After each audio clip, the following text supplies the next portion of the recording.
Okay, welcome to our webinar, Achieving Low-Code Digital Innovation on the Salesforce Platform. Sense Corp has been around for over 2 decades, offering a variety of consulting services across data, digital, and business transformation. Our team of skilled consultants offer insights and solutions to the most important problems facing business and government. Today, I have the pleasure of introducing our speaker, Charly Prinsloo. Charly is our Salesforce practice lead and an expert in solution architecture. She's been awarded the designation of Salesforce MVP 2 times, making her one of 200 individuals in the world recognized for expertise and contributions to the Salesforce community. Charly is also a 16-time Salesforce certified practitioner and Salesforce Lightning champion in 2 categories. Okay, thanks everyone for attending today. We're going to go ahead and get started. Charly, the floor is yours. Thank you very much, Kelly. Hi, everyone. Thank you very much for joining us and listening to how we can achieve low-code digital innovation on the Salesforce platform. As Kelly kindly said, I'm Charly Prinsloo. I lead our Salesforce practice here at Sense Corp. It's an incredible honor. I'm having lots of fun building amazing solutions on the Salesforce platform for our clients and even internally. You guys are very welcome to reach out to me and to the rest of the Sense Corp team. We've got some contact information here on the screen. You're welcome to email me, Twitter, Facebook, LinkedIn. I've kind of figured out how to use them by now, so we'd love to hear from you. As Kelly said, I'm 16 times Salesforce certified. I'm an MVP. I'm a Lightning champion, but I'm just a Salesforce nerd. I love Salesforce. I love what Salesforce allows us to do, and that's why I'm very passionate and very glad to be sharing with you today why Salesforce is so effective. All right, as you know, I work for Sense Corp. Sense Corp is a fantastic company to work for. We're also a registered Salesforce partner. We're very proud to be partnering with Salesforce to not just make our clients' lives and businesses better, but also to make the world a better place. So let's jump straight into it.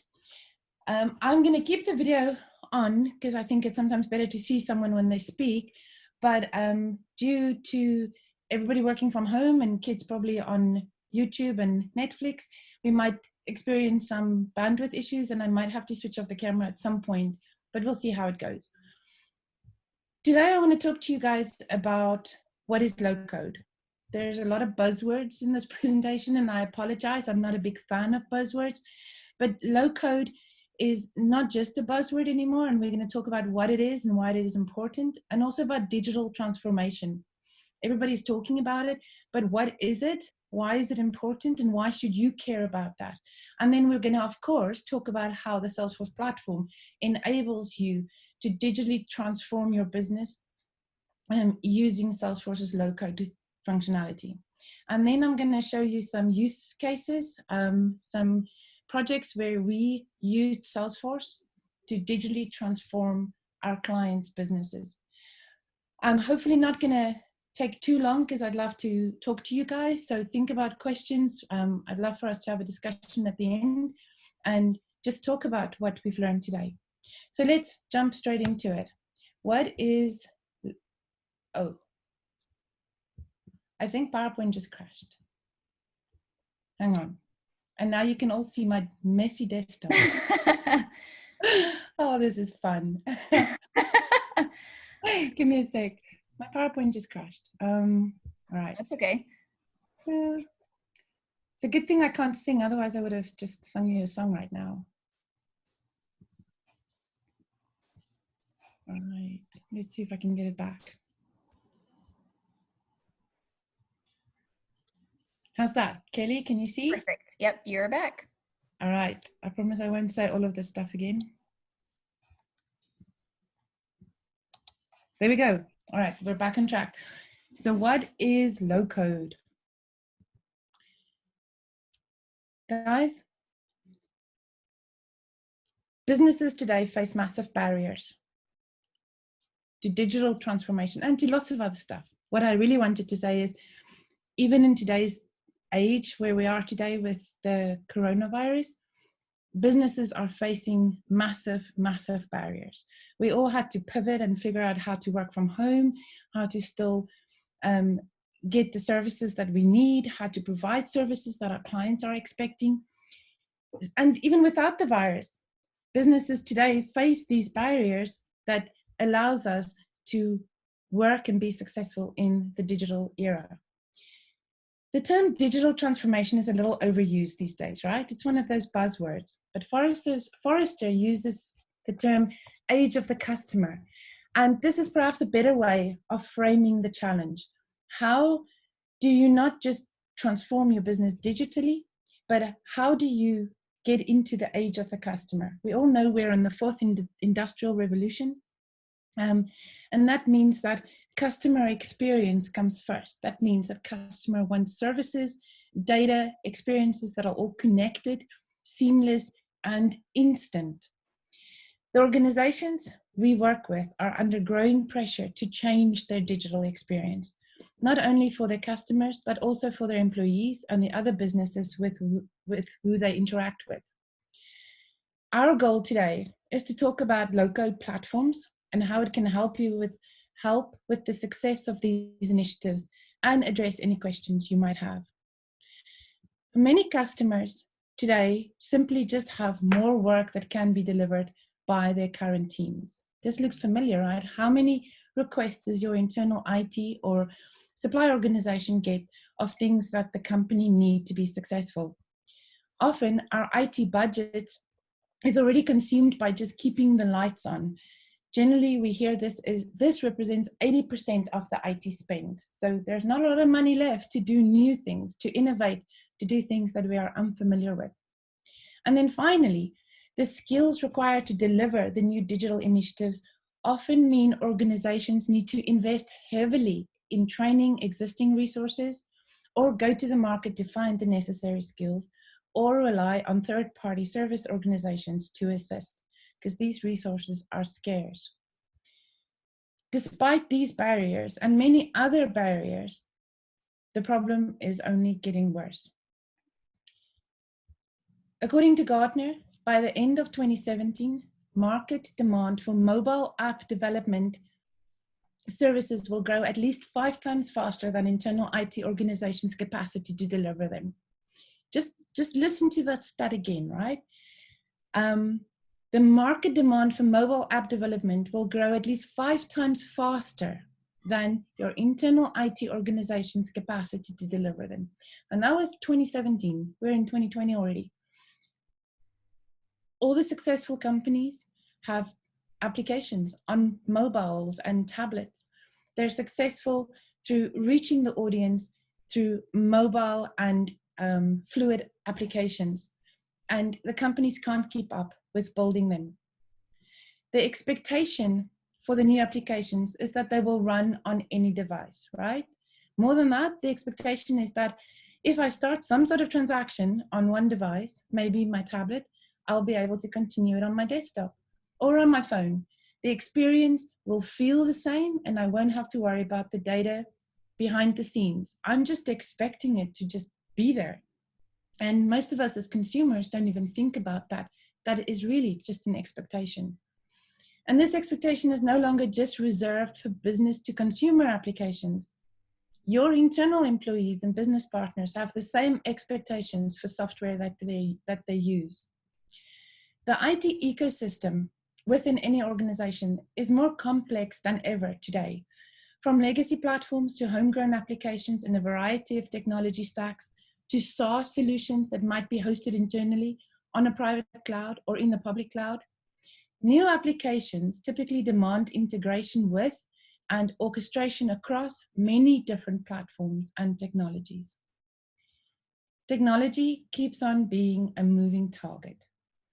Creating a modern application typically involves a number of different coding languages. Not only that, but each language also requires knowledge of a wide variety of frameworks. Just look at the sheer number of JavaScript-based frameworks that are available. And each of these frameworks is evolving independently, which can lead to compatibility issues, or that framework falling out of favor. jQuery Mobile was popular for a period. AngularJS and Backbone are popular today. React is getting a lot more popular. Which technology will be winning 12 months from now? We don't know. the growth rate is exponential when it comes to technology. How do you as an organization attempt to future-proof the applications that you need to create? And how do you find the resources who understands these technologies? There is, of course, one constant that you can rely on. The pressure to change will always be there. Creating an application and deploying it is just the first part of the journey. Organizations have adopted continuous delivery practices to support the constant need to adapt solutions to better address customer needs. What used to be a multi-year, multi-headache delivery cycle has shrunk significantly today. This requires a substantial technology investment and resources who understands the complexity of putting together and maintaining another stack of technologies just to automate the process and change the process. Research from Gartner has indicated that even in business that provide monthly releases, 75% of respondents say IT is too slow. Always, right? IT cannot deliver in enough time. So we need a better way to drive enterprise digital transformation. In order to help our customers succeed with their digital transformations efforts, we help them put in place what we call a digital factory. Now, this is where the magic happens. It's a combination of technology and changes to how software is delivered. The digital factory enables our customers to realize three major benefits. The first is speed. For a long time, IT determined that for things to be done right, they had to be slow, right? We have to take our time. We have to lock our programmers in a dark room for 2 years for them to build something cool. No. Within our install base, we now see small to medium-sized projects are completed in weeks. What used to be a 1-year project can be done in 11 to 12 weeks. 6-month projects shrink to 8 weeks. Small projects can be done in as little as 1 week. I was on a project at the end of last year where we delivered a complete, and I can't tell you about it because I didn't get permission to share this from the client, but we delivered a complete solution to them in a matter of 2.5 weeks. And the speed is phenomenal because that's what the digital factory does. But let me not digress, let me carry on. So even with large scale systems, things that would have taken years, 2 to 3 years, can now be delivered in 6 to 9 months. This is game changing. This is the way you get ahead. Also important is agility. If you look at the source of the backlog within IT departments, it's not only new projects or new applications. We all know that the majority of our backlogs are clogged with change requests, things that our users want to work differently. So much of the backlog is clogged with the change requests for existing systems and requirements, and they're screaming the loudest usually. What we're now observing now in the top sample of our install base is that we're seeing release cycles for mission critical features of just 48 hours. This is unbelievable when you compare with the past, where a request for a new dashboard, a new app, or a new report would take 3 months into the hands of the users. Adoption today is our benchmark for success. A system can be fantastic, but if the users aren't using it, it's not successful. If it doesn't meet the needs, we aren't doing our jobs right. So how can we increase the engagement of the application? How can we make the users love it? By putting in place a digital factory. Our customers can maintain a constant focus on the business value that their applications need to deliver and not worry about how to deliver it. The digital factory is fueled by the LowCode development platform. Did you guys know that the software delivery industry is the most manual industry in the world? We build all these amazing tools to automate processes and to automate business requirements, but the way we do it is incredibly manual. It's hard work. Traditionally, to develop software, it is expensive. A lot of us still believe that it takes a long time. It has to be slow.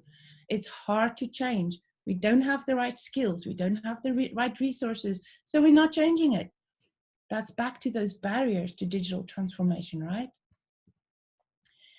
So low code, think about this now. Now I'm going to tell you what low code is. Low code is about applying automation to how we deliver software.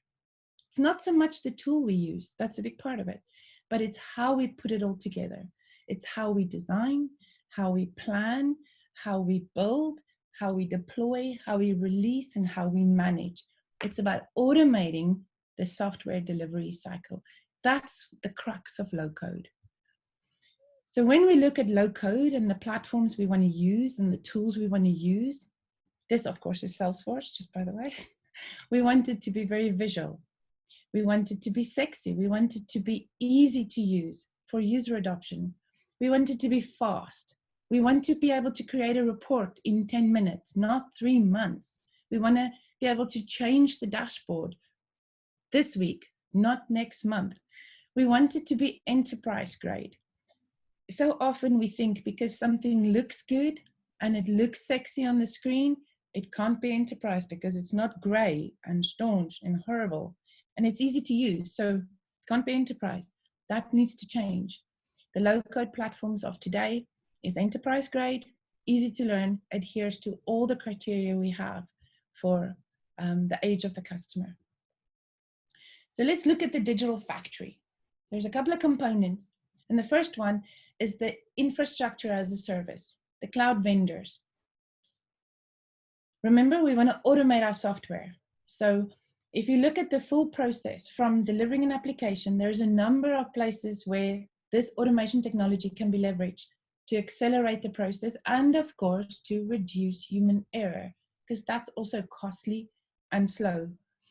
In fact, cloud computing is really all about automating many of the mundane pieces of the application delivery cycle, like infrastructure as a service. I'm not calling it mundane, I'm just saying it's one of those things that you have to have the infrastructure in place.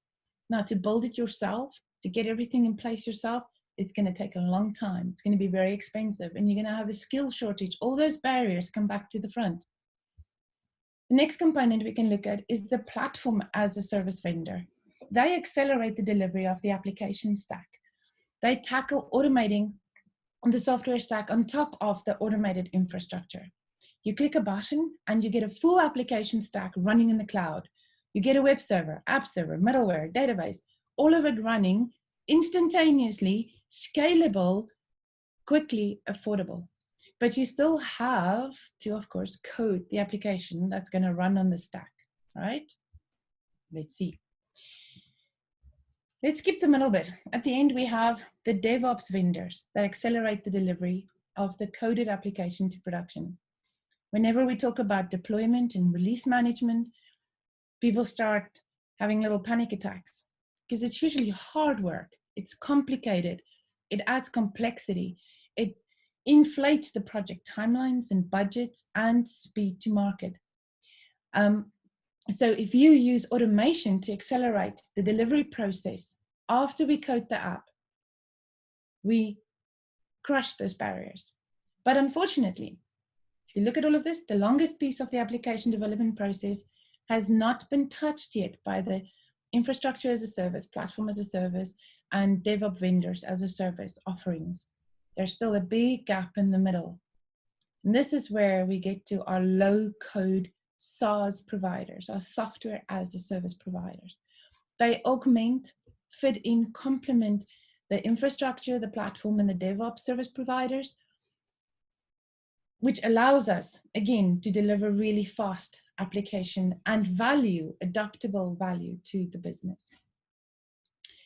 One of these platforms, there's quite a few out there actually, but the one that we're obviously going to talk about today is Salesforce. There's a spectrum of technical talent inside companies, from end users of technology through to developers. No matter where you sit in the spectrum, the Lightning platform, the Salesforce Lightning platform, has tools for you to succeed in building the apps for your customers, your partners, and your employees. This is the key to rapid app development. Your business users and developers work together on one platform to solve the business challenges. The Lightning platform has no code tools for declarative developers like me, like the Salesforce admins, and business users, and tools like Salesforce DX and Heroku for the programmatic developers. By using the Salesforce Lightning platform, everyone is empowered to build apps fast. I was going to ask if there's any questions, but you guys can just pop your questions in there when you have them, and Kelly will feed them to me. So we should all have a good understanding of what is low-code. Low-code is not just the Salesforce providers or other providers that are low-code providers, point and click, drag and drop ways of developing applications. It's about the bigger digital factory. So being truly low-code is making sure that everything from your infrastructure to your DevOps process is automated. The way that you work is faster, cleverer, using less resources, less time, less money. Now that we understand that, how do we use that to transform our business? First of all, what is digital transformation? It's all around us. Geez, and guys, now with the coronavirus, we're seeing it more and more, right? We're seeing things change every day.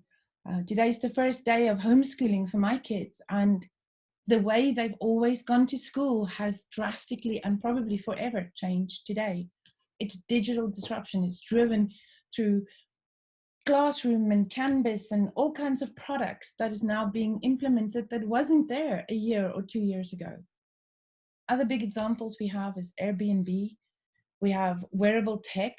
We're all surrounded by wearables and technology everywhere in our lives these days. Services like Uber and, of course, Netflix.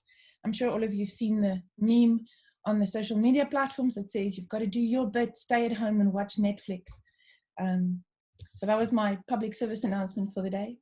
But yes, digital disruption is all around us. There are so many examples, and I'm sure you guys can tell me stories about that as well.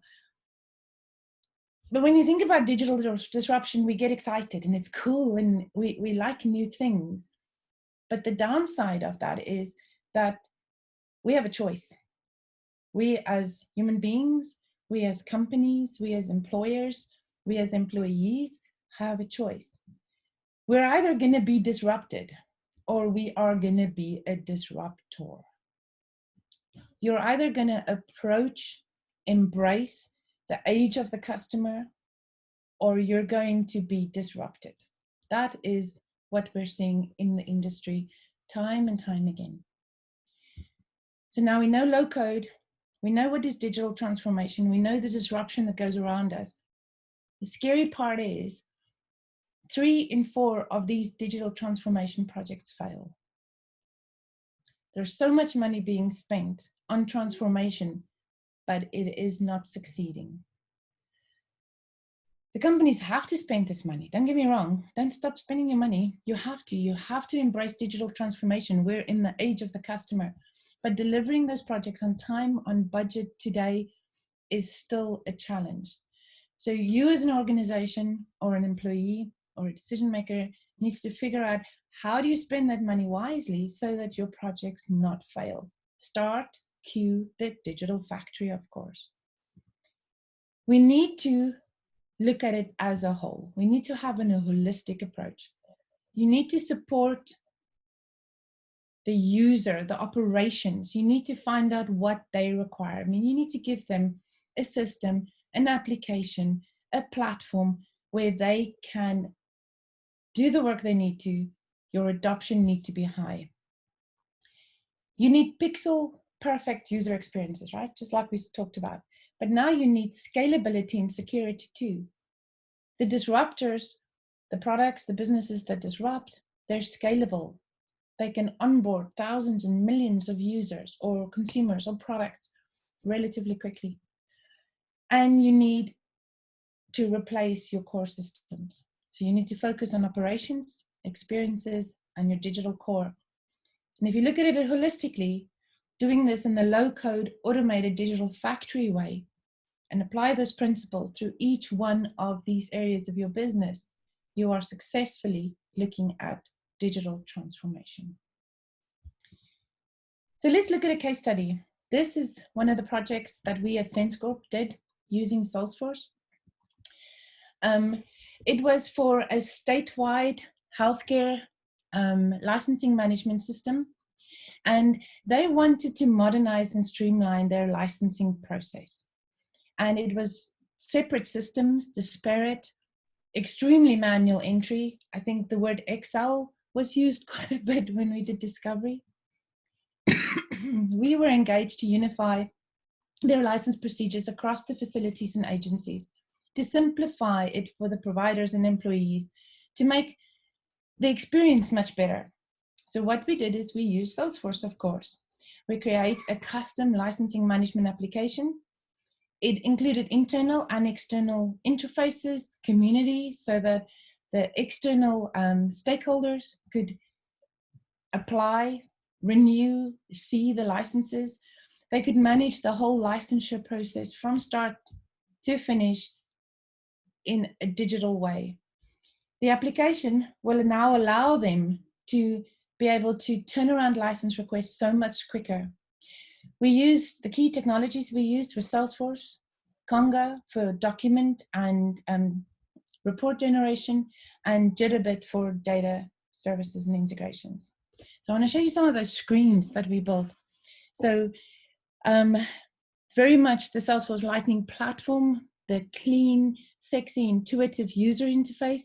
But for example, applying for a license in the system, and this you can see is a renewal license, you had an electronic multi-step visual approach and supporting the very complex process of applying for a license through this government agency.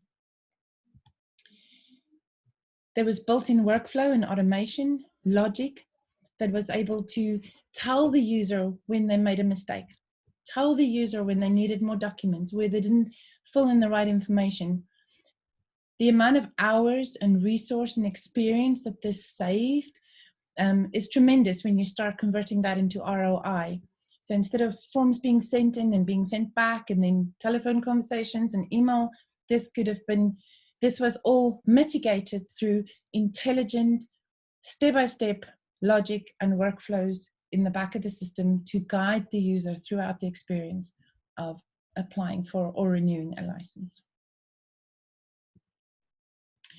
Payment submissions, something as tedious as writing out a check or having to organize a wire transfer from one bank to another, was done seamlessly in the same user interface using the information that is already exists in the system. I mean, there's nothing worse, in my opinion, than going into a system and having to type in all my information again when the company should know my stuff. I mean, people know if I've given them information, they should reuse it and not make me type it in again. Same with payments. This was a seamless, easy way, integrated to other state systems, how they could just pay online and save hours, if not days and weeks of effort in trying to get payments correlated and linked to the right applications and sorted and approved and sent through the system. And then the experience for that, the first couple of screens you saw were just for the external people trying to renew or apply or pay for their licenses. But what about the employees? Instead of Excel spreadsheets or manual or old systems, they had intuitive dashboards, intuitive work lists where they could see what is pending, what they need to focus on, making them more successful, making them able to focus on the task at hand, saving time, saving money, and making people happier. This is a much nicer way to work if you've got everything in one place and you can see and work and be successful. Have a look at the Conga Composer that we used here. Easy document generation. It's really as easy as pressing a button and this pre-templated document pops up with the right branding, right logos, right names, and it gives you all the right information, pulling information, data from the Salesforce platform into this document and allowing you to seamlessly print it off or email it out or save it, keeping starting to build and keeping that 360-degree view of our customers that we so desperately need in the age of the customer. Wow, that went quickly. that's all I had. I hope we have enough time for questions. I'd love to hear your questions and to discuss some of this. So just to recap, we know what LowCode is, we know what digital transformation is, we know why it's important, we understand the context of it, and we understand how Salesforce as a platform allows us access to those components of the digital factory so that we can automate the way that we build and deliver our software to our internal stakeholders and our clients. Thank you very much. Great, thanks, Charlie. We do have time for question and answer, so if anybody on would like to type in some questions, I do see I've got a couple here for you. So, and I think a few more are coming in right now. All right. So the first question is, what is the first piece of advice you would give to someone considering Salesforce for a system modernization project? Oh, that's a loaded question. There's a lot of things that you need to think of. As with any other software implementation or planning, you need to think about your budget. You need to think about what you want to achieve. So always plan up ahead. You need to think about the barriers we talked about in the first couple of slides. You need to think about whether you have the resources. You need to think of, if you don't have resources, where will you find them? Will you outsource? Or will you hire? What approach will you take in delivering it? You then need to kind of figure out, look at your business. Remember to think about the operations, about the core, about the experience, and start planning out which parts of your business do you want to digitally transform first. You've obviously chosen Salesforce to do that. So get a trusted advisor, people that you trust to guide you, to make the decisions on which licensing approach you need, and just take it step by step. But absolutely think about those barriers and make sure that you look at your company holistically in order to determine where you need to start your transformation first. Okay, great, thank you. Okay, one more. Can you go over the different low-code tools available from Salesforce again and what they do? Oh, there's plenty. I can never go back to that slide. Hang on. Let's do this the wrong way around. I can just click on it there. Give me a sec. There we go. So, Kelly, just read that question again. Yeah, can you go over the different low-code tools available from Salesforce and what they do? Absolutely. So the Salesforce platform gives us a lot of functionality and ways of developing custom functionality. One of them would be as easy as creating declaratively custom metadata, different fields and different pages. Can't really see, but this is a page, but you can, with drag and drop functionality, create custom fields specific to your business and your business processes. You can use the Lightning record managers and page managers to create custom pages, home pages, dashboard pages. You have drag and drop tools in order to work with your data, uploading data, exporting data. Drag and drop application creators. You might want to develop a standalone HR application on the Salesforce platform. Salesforce allow you, with drag and drop declarative low code or no code tools, to configure all of that. As we said earlier, there's a whole lot that you can do with no code, low code, and then augment it with code. Great.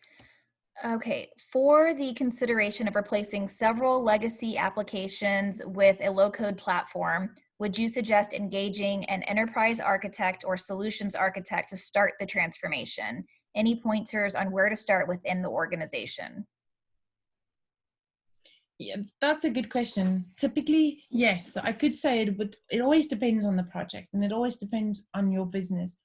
But a good place to start is to have the knowledge of your existing system. So often we see that companies try and start the transformation and switch over to new modern systems, but they don't really understand the old systems or the old processes.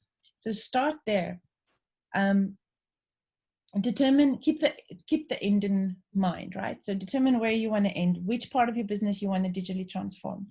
Then you get your platform like Salesforce, and Salesforce Architect is a good way to start with that, but get a team that can understand your business processes and then take through the process of mapping those business processes into the technology and then designing how it gets implemented. I hope that answered your question. Great, thanks. All right, let me see. I think I have one more here. Charly, how have you approached selling this to management, and what is the ROI?